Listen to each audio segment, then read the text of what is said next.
I was very motivated to want to do it because it's one of my favorite Hitchcock films.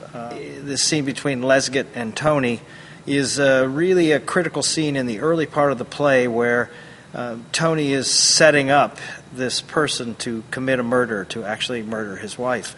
The real trick to the scene, in the context of the play, is to try to actually get the audience to laugh a little bit at the setup of the murder, so that when the murder happens, you almost feel guilty for laughing at the setup. Why are you telling me all this? Because you're the only person I can trust.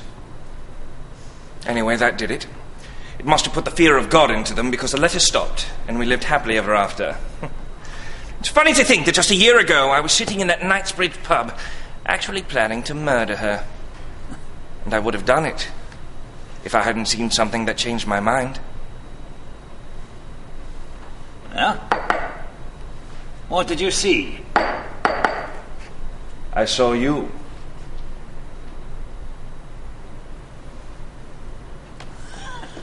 What's so odd about that? The coincidence.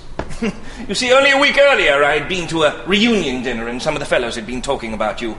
You'd been court-martialed during the war. A year in prison. That was news. Mind you, at college we always said that old Swan would end up at prison. That cash box, I suppose. What about it? Oh, my dear fellow. Everybody knew you took that money. Poor old Alfred. Well, thanks for the drink. Interesting hearing about your matrimonial affairs, I'm sure. I take it you won't be wanting that car after all. Don't you want to know why I brought you here? Yes, I think you'd better. It was when I saw you in that pub that it happened. Suddenly everything became quite clear.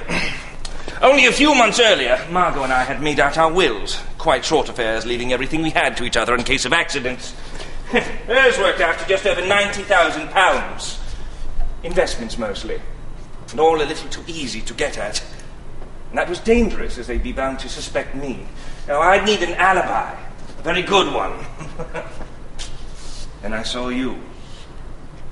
I'd always been curious what happened to people when they came out of prison. People like you, I mean. Could they get jobs? Did old friends rally round? Suppose they never had any friends. I was so curious to know that I followed you.